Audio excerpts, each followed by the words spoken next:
What is up, fellow bench warmers? This is your daily fantasy quickie.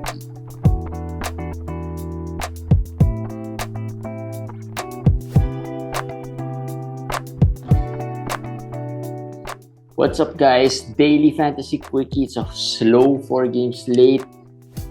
Today, I'm your host JJT with Komish Eric. Today, we'll talk more about the buy low, sell high type of players. But before all those things, let's talk injuries first. Komish, how are you midweek in fantasy? So far, looking good? So. I mean, everything is close. 4-4, 4-5, 5-4, mostly like that. And as we said when we did the analyzer this week, schedule will be a little light. No. This week there will be a lot this more. Week there will be a lot of more games. So with a lot more games, usually the score will be closer. That's what I noticed.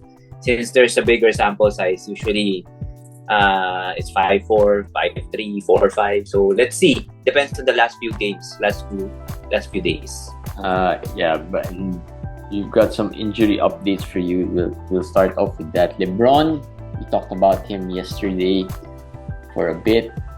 He will be out a couple of games. Well, that's what they said, a couple of games. I'm thinking he could be out for at least a week. How many games that might be, I don't know. But is it the groin? I don't think it's the groin. It's a different. I think it's the groin. That was the report, at least when he went out, that it was the groin. So 2 games is very good if that is really just 2 games.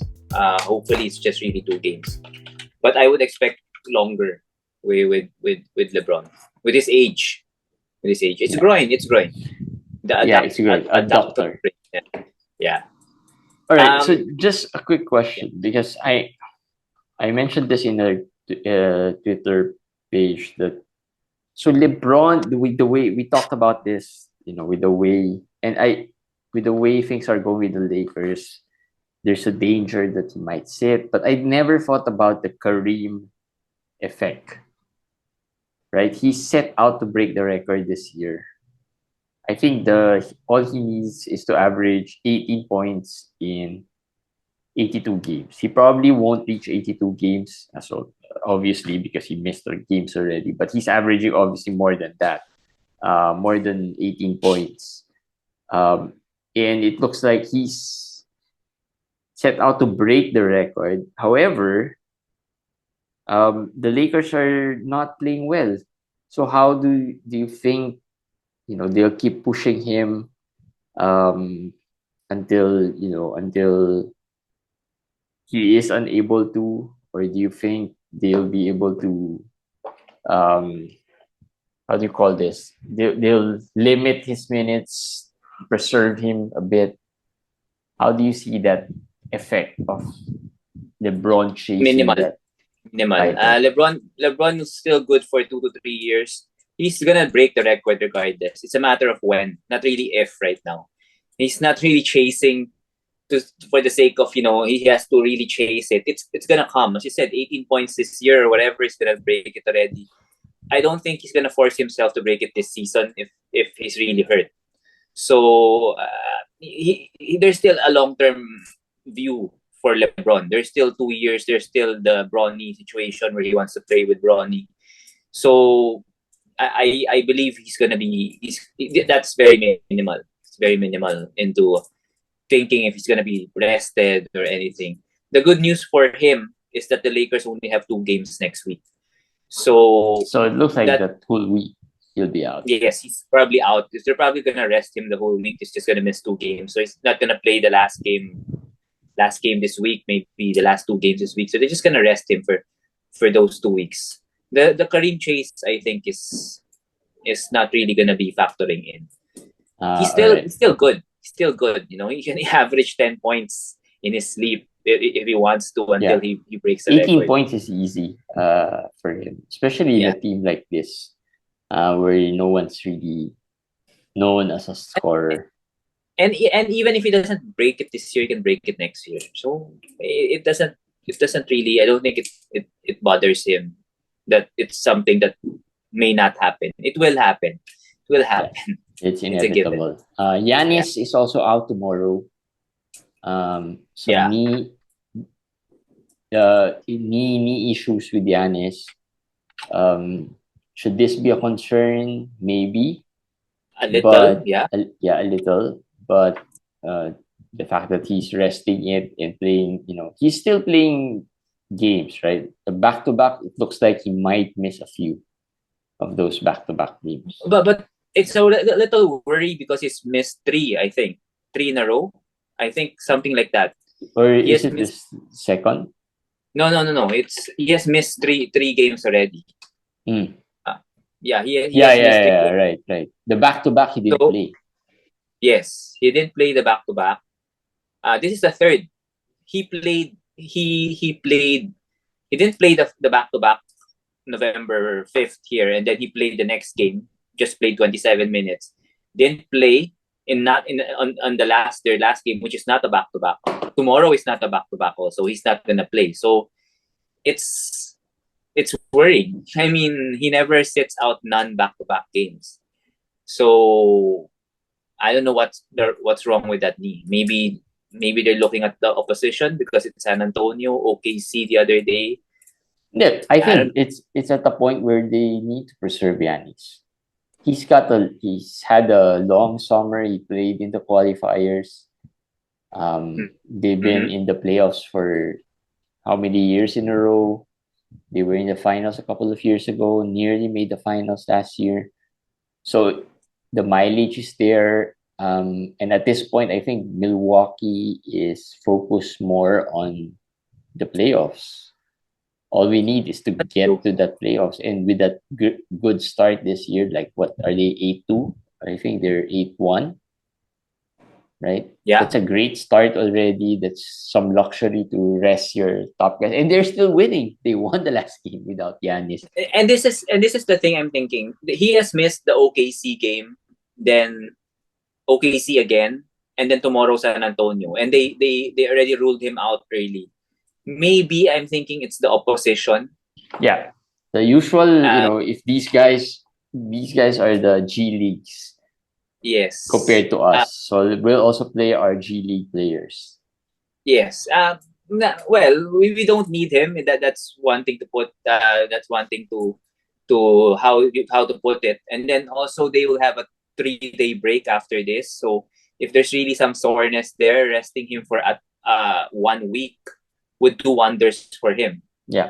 I mean, that's why I'm not that worried yet. I think they're thinking of the schedule. They're looking at the schedule. We have a 3-day break after this. He is rested for 4 to 5 days. 3-day break gives him 1 whole week. And this is San Antonio. We can beat this team. We just beat OKC twice without him. So we can beat San Antonio also without him. Even if we lose, it's okay. We're down Drew Holiday anyway. So Drew that's is also out tomorrow. yes. Drew is also out. So he won't be playing. So yeah, maybe it's the schedule, maybe it's the opposition or the opponent. But whatever it is, expect some games like these from some missed games like these from Giannis this season. Dennis Smith Jr. Went down with an ankle injury. I don't know if how bad it was or I watched that game. I saw exactly the time he fell. He was at first I thought it was an ACL because he was really grimacing in pain, really in so much pain, and he was banging the floor. So I was like, what injury is this? And they replayed it because it was in the sideline, so the camera didn't get it at the first instance, and it was a sprain. So maybe his pain tolerance is bad because it didn't look as bad as Lamelo's, for instance, but. Maybe he's gonna miss time. I guess he's gonna miss time still. The way he was really shouting and and this is the second sprained ankle he has had the past 2 games. He has had one, remember? yeah. And this is the second one. And it's unfortunate because he's been playing well, although he is Playing well. closing in on that drop territory with LaMelo, well, quote unquote, close to returning. I don't know how long would LaMelo return, but he's been out for more than a month now. I think Yes. 5-6 weeks, right? Because he injured that during the preseason. So hopefully LaMelo comes back soon, but this means the Dennis Smith injury means more usage for Rozier. Maybe some Jalen McDaniels gets a bit more burn. But no particular ad here in case, right? Is there anyone? Who's their point guard? Who's left? No. I won't add James Bouknight, or I think is Ish there. No, Ish is not there anymore. But I don't see anybody there that I'll be interested in. Rozier will just get more minutes. The Jalen and everybody else will get more minutes. Maybe Bouknight gets some minutes, but even if he gets minutes, we don't really care. He's not really a guy who's good in fantasy. So we'll just let this be. And LaMelo will be back. LaMelo will be back maybe next week. Yeah, hopefully next week, because I've got lots of LaMelo out there. And I need him in a bunch of my teams. All right, so that's it. That's mostly the injuries in the recent past 2 days, I guess. Let's talk about the meat of this episode. Buy low, sell high. You love buy low, sell high. Let's talk about some buy low options or players. So we made a list here. John Collins, who started off well, probably one of those, not really sell high, but he really started off really, really well. First 5 games, I think now has slumped. So yeah, you think he's a buy low at this point? What rank? From sell high to buy low. He's still not top 40. If you look at the rankings, he's still in the top 40. But the past 2 weeks is outside the top 100 already. And the way he's playing, it's the minutes have gone down, the counting stats have gone down. The efficiency is still there, but without the counting stats, that's really, really tough, especially in non-roto situation. He's had 24, 28, 26 minutes the past 3 games, and we have talked about it. If he gets less minutes, it's not enough for him to show what he can do, because he's not really a high usage guy. He's sort of like a big man's Mikal Bridges, something like that, right? Something like Mikal Bridges. Yeah. And if he's playing 27, 26, 28, 24 minutes, he's going to get stat lines like this: 11 points, 4 rebounds, a steal, 12 points, 5 rebounds, something like that. And we can try to snag him right now because his value is probably lower than where it should be. He's still a top 50 guy for me. So if you can get him the 80s for a top 70 or 80 player, that would be good. Yeah. Another big man, DeAndre Ayton. I think DeAndre Ayton, that the reason why he's kind of a buy low is just because he missed a few games. Right? He missed, I think, a week or a couple of games. But overall, I think, personally, I have just 1 or 2 Ayton. He's okay at this point. A lot. How do I say it? Maybe you are not.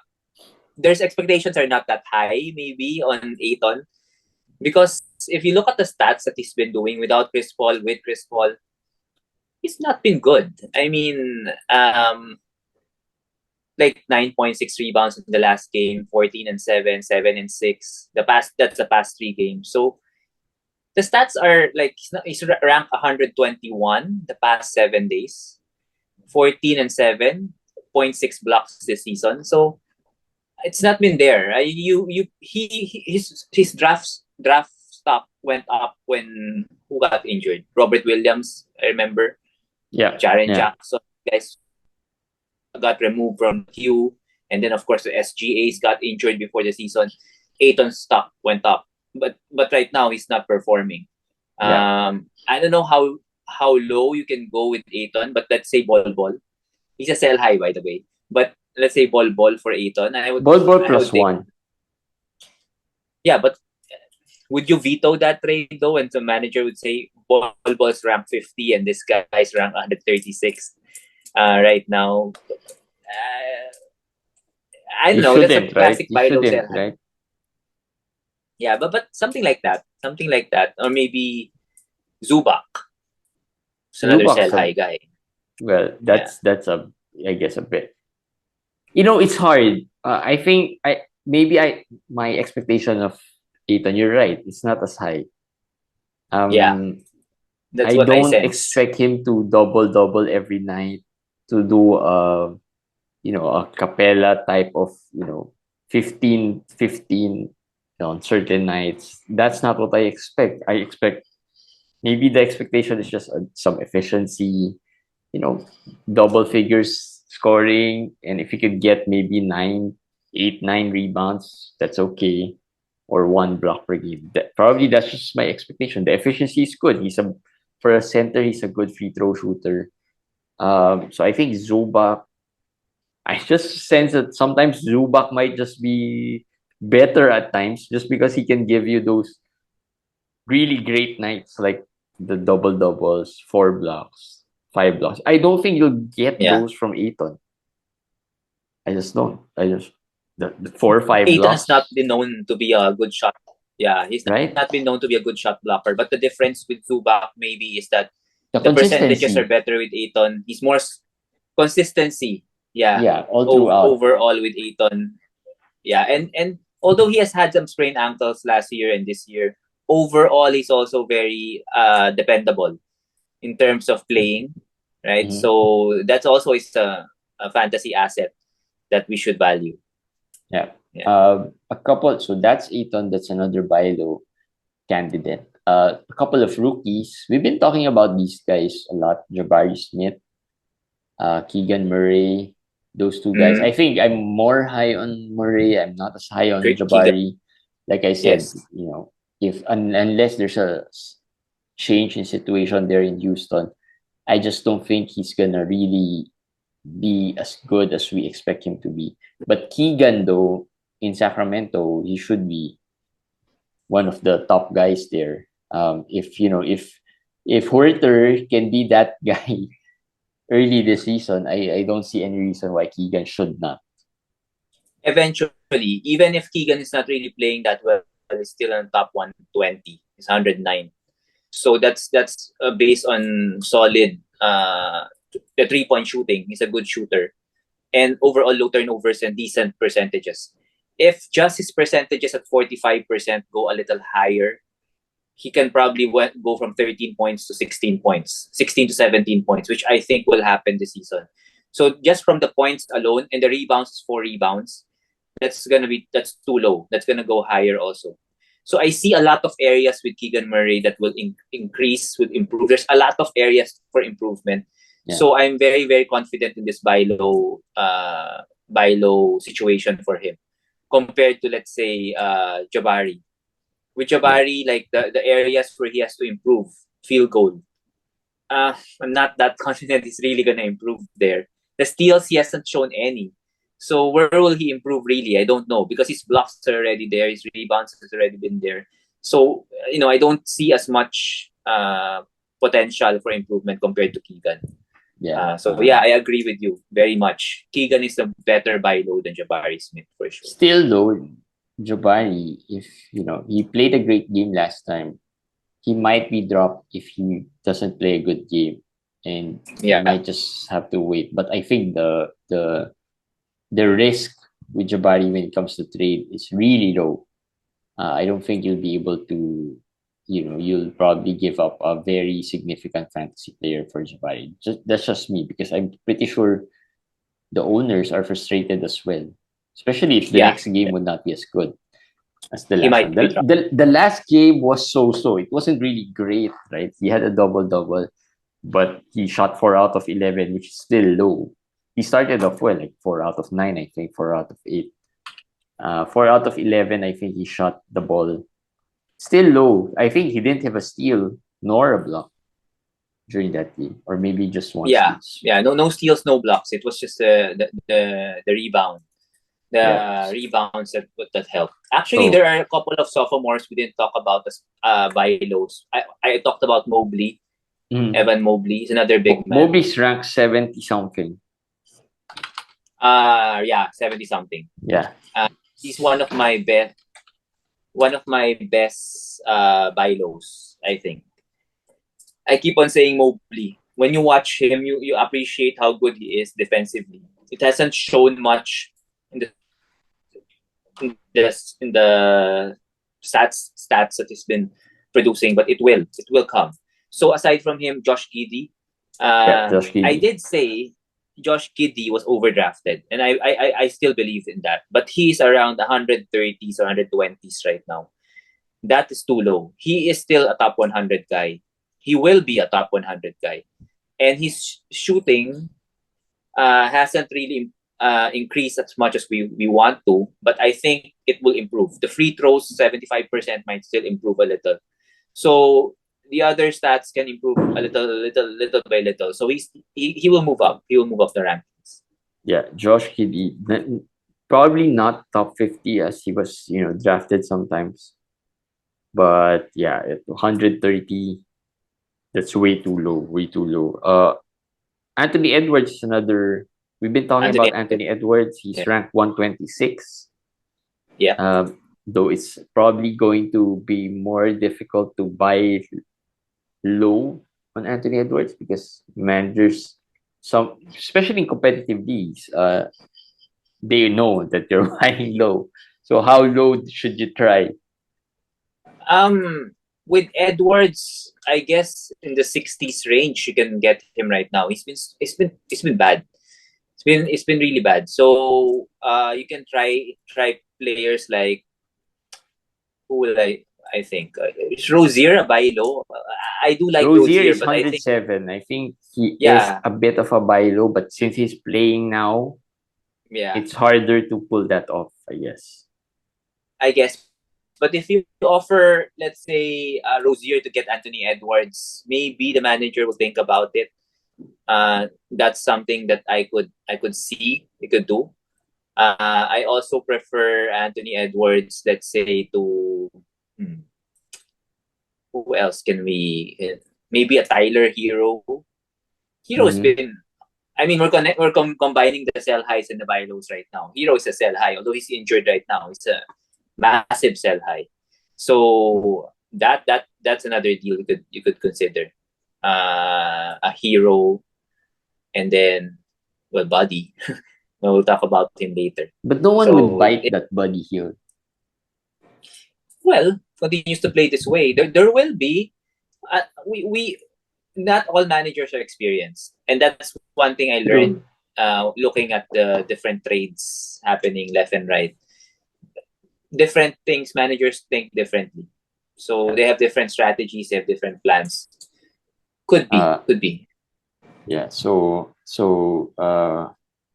Anthony Edwards is another player on the buy low list. Who else are on the buy low? I have Bam Adebayo is 61. I know I poop or hate on Bam, but 61 is low. He should go up to the 40s, to the 30s at least, to the 30s. Let's say, for instance, Bam for Sabonis. I'd rather still have Bam. The percentages of Bam still better. The defensive stocks are still there. So Bam is somebody I do like. I do like as a buy low. Franz Wagner is 110. I think that has room for improvement, but I don't really see that going higher than 30 ranks because the steals haven't come with Wagner. But he's been playing better lately. Well, that is without a point guard. I mean, yeah. But this is Orlando. Yes. And the point guards has always been a problem. Not because they're bad, but because they're not playing most of the time. But my point there is, if like Cole Anthony and Suggs and everybody are all healthy, his usage will go down. Right now, Wagner has went up to the 110, 111 because he's getting much more attempts, much more ball handling duties, more usage, in other words. So I'm not sure that it's such a buy low to get Wagner. Actually, a buy low for me is still Jamal Murray. From the very beginning, I've been saying Jamal Murray is somebody that you just have to be patient on because he's Jamal coming from Murray's an playing injury. better too of late. That is the concern though. I'm not sure if he's still a buy low because he's been playing better. Yeah. But if you still can get him because he's still around 170 something in the ranks, you should be trying that because I think he's gonna bounce back soon. So those are my Jamal Murray. my buy low players. Jalen Smith. Yeah, Jalen Smith, definitely. I tried to get Jalen Smith from a manager in another league because I heard he was frustrated. I said, you can trade him to me. But I guess he's being... No, those names are easier to pull off, right? The Jalen Smiths, they're easier to buy low on because you don't really need to give up very big assets to get them. It's because the ceiling is low as well. So Jalen Smith currently is 181, I think. 180. So that's way too low. Even if he doesn't crack 100, he might crack 120 at the very least. So I think that's another buy low opportunity for you.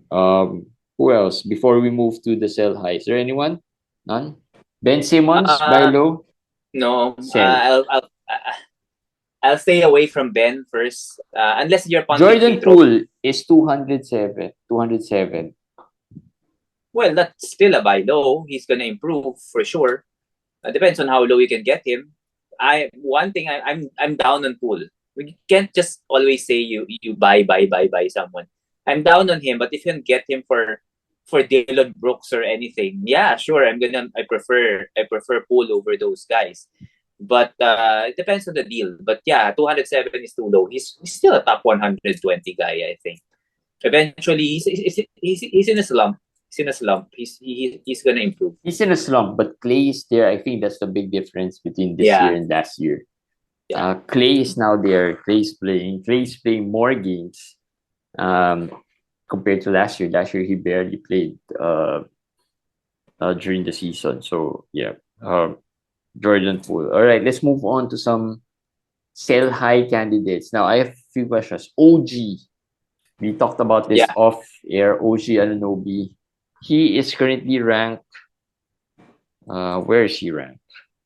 Top 20. I'm pretty sure he's in the top 20 right 15th. 15th. Yeah, they're OG. Now, is that going to be sustainable? Is that a sell high? Or just hold on to him? I'll hold because I don't think you can trade OG for a top 15 player anyway. Let's be honest about it. He's good. But people Kyrie. Will the manager of Kyrie will you for get sure. Kyrie for, I mean, will you get Kyrie for OG? You won't do that. So the ones that I would be happy to sell high OG for, I don't think the managers will give them up.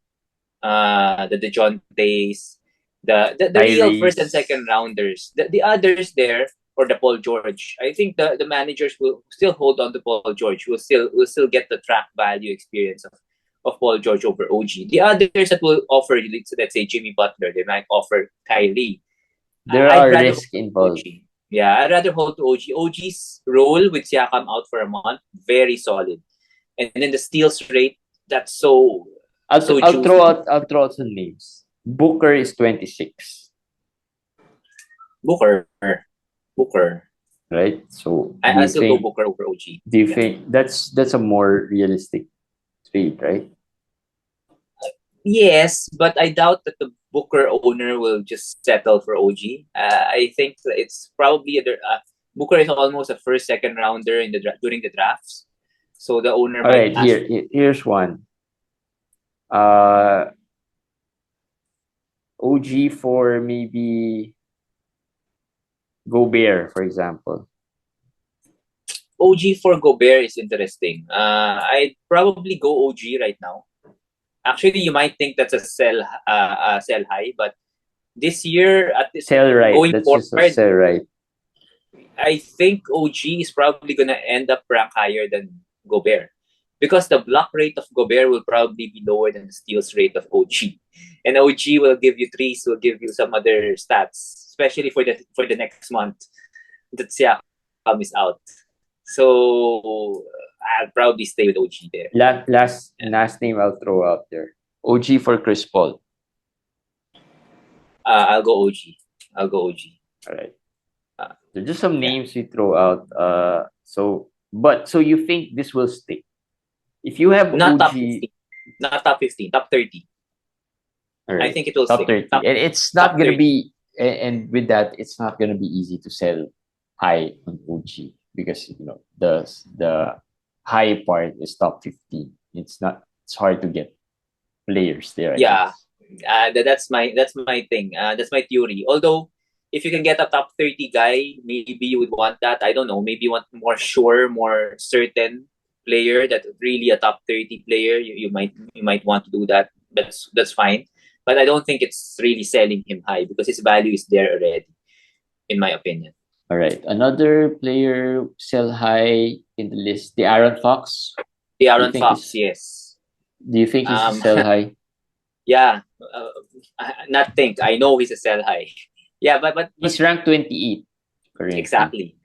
He's ranked 28. The Aaron Fox is playing very, very well. I give him that. He's shooting 53% from the field. No way in hell that sticks. There's no way in hell he's gonna shoot 53% for the rest of the season from the field. And he's shooting 87% from the free throw range.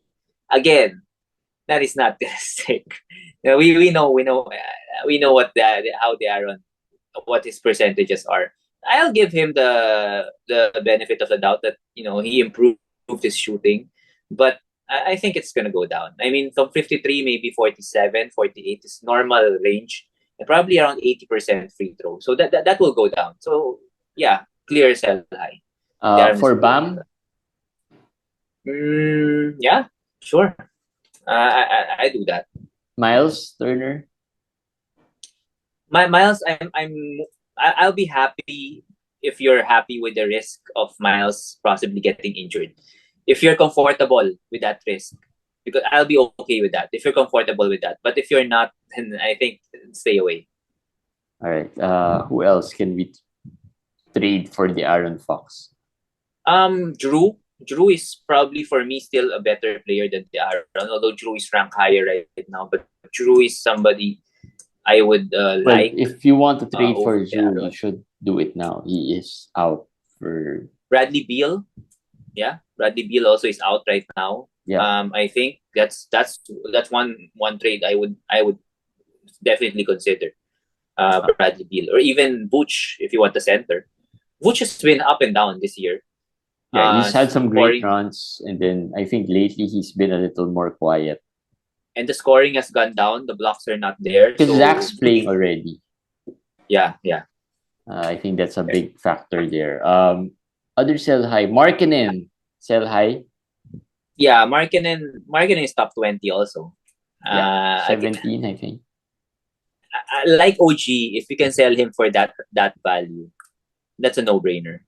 But I doubt you can get a top 20 guy because people are still, the tanking part is still the back of their heads. So yeah, he's a sell high, but it's not easy to execute. The others also like Markkanen is like Tobias. He's top 20, top 30. But I know, and I know that it's easier to say sell high, sell Tobias, he's top 30. Who would give you a top 30 player for Tobias Harris? Even if you tell that manager that, hey, Tobias you can just, if you pick, you can also do sell high in such a way that you don't reach for top 30. Maybe if you can pull that off, then that's a ideal scenario. Yeah. But if let's say you picked him 70, for example, maybe you get top 50. I mean, that would be good. That would be good. That's the more realistic approach, right? Yes. Because these guys are really high. Tobias is ranked 27. That's really high, and I think high. It's hard to get a player in that range. if you're in an experienced league, then managers know that the buy low players we had a while ago, all of those I'll pick over Tobias, like Yeah. Mobley, Giddy, Actually, Anthony that's the Edwards. perfect scenario. I mean, Bam, get a player, trade a player like Tobias for those buy low John Collins. guys. Yeah. John Collins, Tobias for John Collins. Yeah, something like that. That's a good scenario already. Yeah. So that's one. Tobias. There's Fox. There's the you mentioned markkanen, so I guess we could segue to the Utah boys. Yeah. Conley, Clarkson.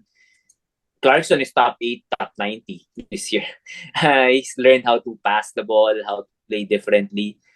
I believe he can continue that. I still play the odds and say that at in the next few games he won't be able to sustain this kind of value. I think. Another possible sell high, Huerter. Yeah, but Huerter is hard to sell.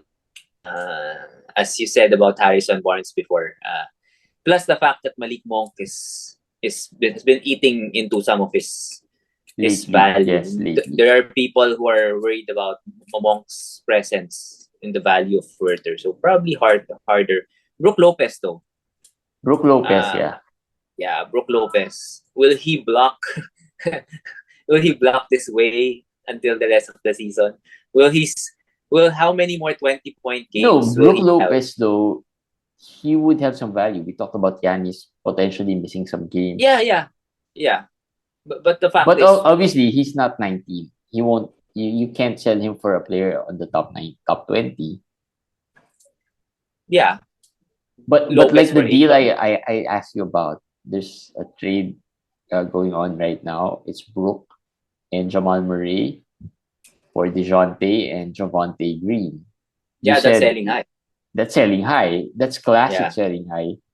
But classic selling high on Brook. But the addition of Jamal Murray, if you're saying he's a buy low, has potential to be top 50, right? You get a top 50. I mean, that's not I don't think it's a veto-worthy deal, right? At first glance, I did feel like it's veto-worthy. But if we're teaching people or talking to people about buy low, sell high, I guess, and you look at it, you look at the ranks, you look at the potential, the upside.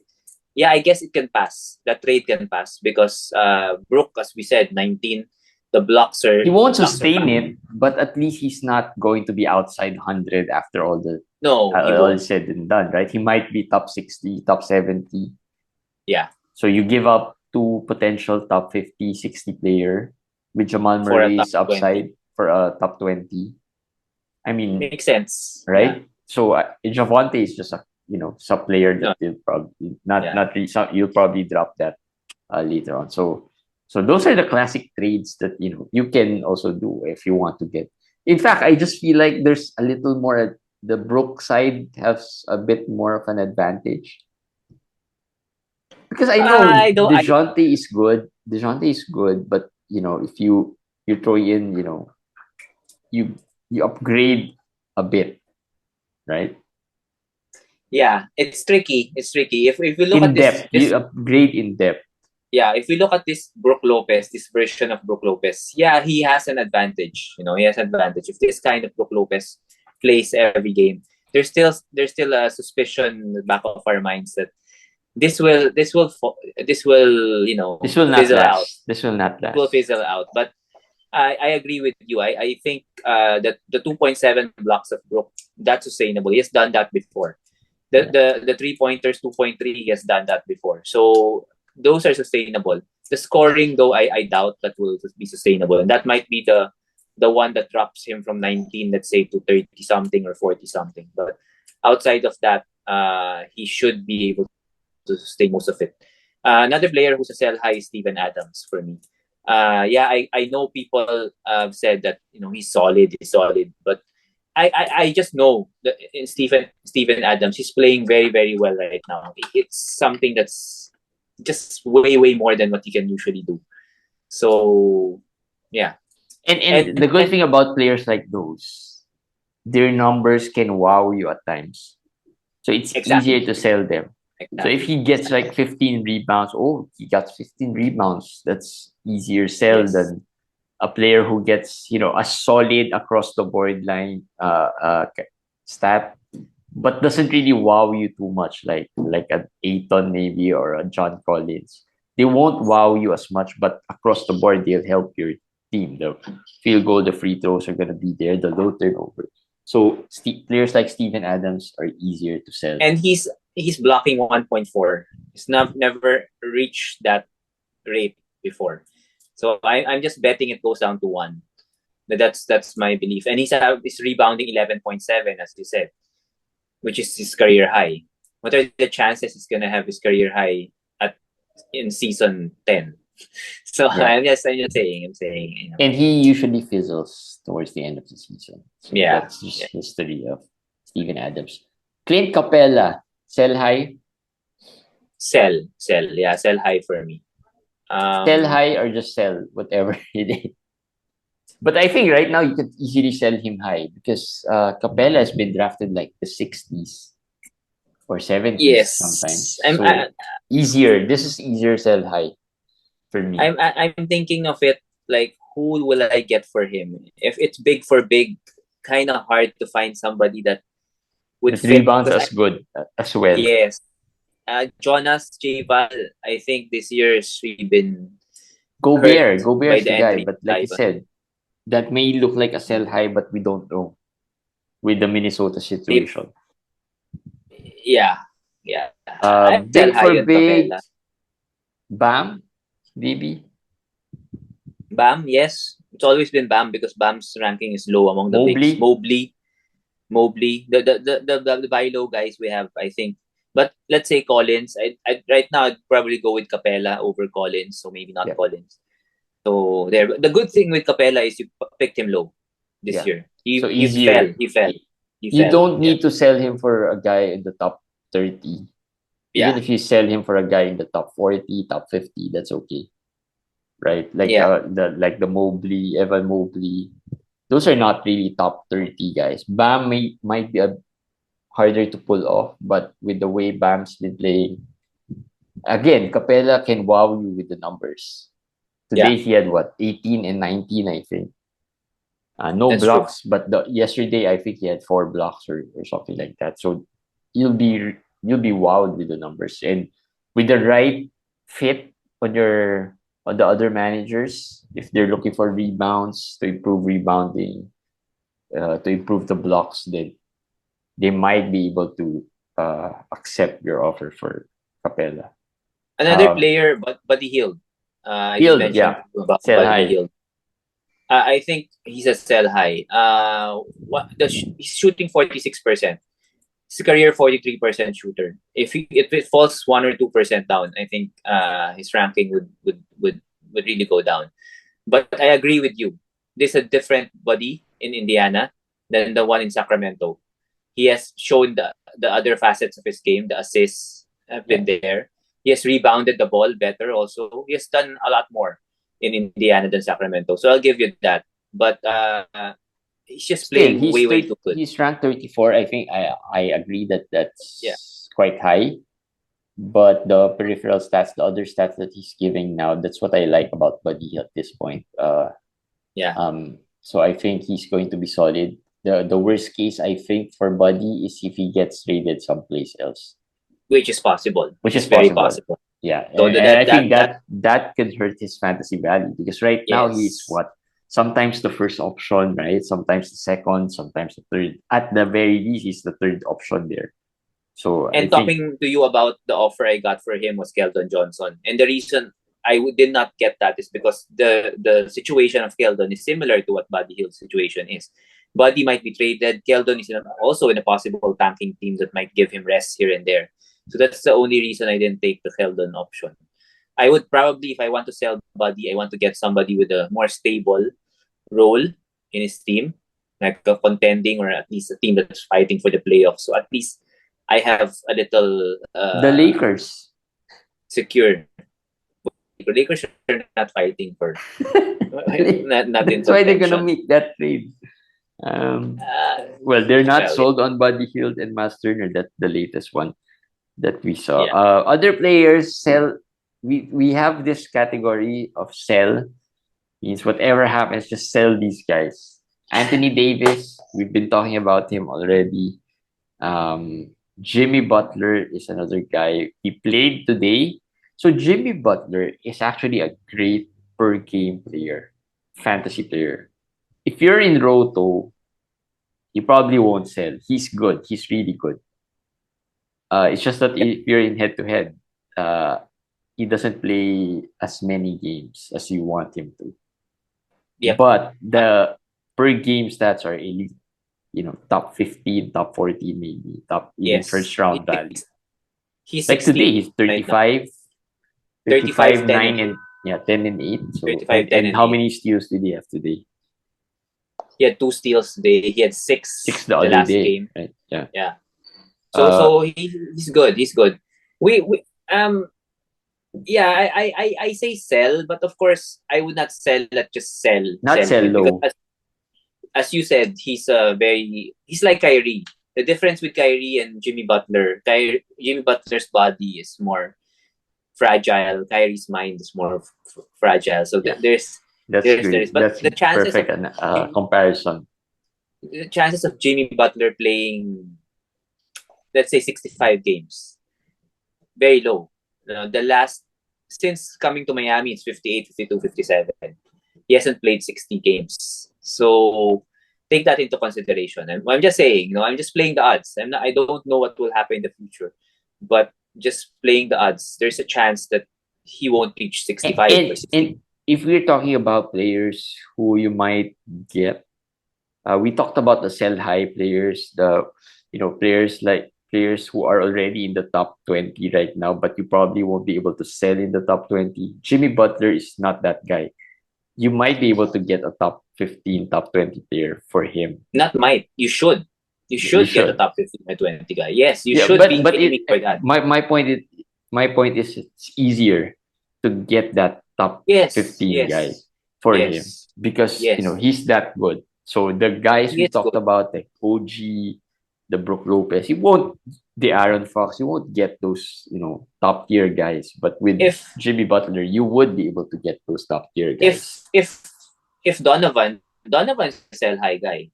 Donovan Mitchell, he's a sell high guy. If he starts to slow down a bit and his ranking goes down from top 10 to maybe 20s, you can do that Jimmy Butler Donovan trade. That's a perfect deal I can see. Or maybe VanVleet. Yeah. If Siakam comes back, here's the thing. He's in the sell portion of our list, but we don't necessarily ask you to sell him tomorrow or later at night. Just be patient. Just find the right deal. Eventually sell him. Now you just have that thinking that I'm motivated to sell, but I don't have to rush into deals right now. Time it. Yep. You have to time it as well. Zion, Kristaps, these are the injury-prone guys. Yeah, that you probably would want to sell. I mean, Kristaps didn't play today. Groin. Right? That's the groin is probably another common injury this year. So Kristaps didn't play today. He is known to have some injury problems every year. Zion, I don't know. I don't even know if it's easy to sell Zion at this point, or how I will high know. can I you will sell? find out. I'll find out. I have one Zion, as you said, in our invitationals.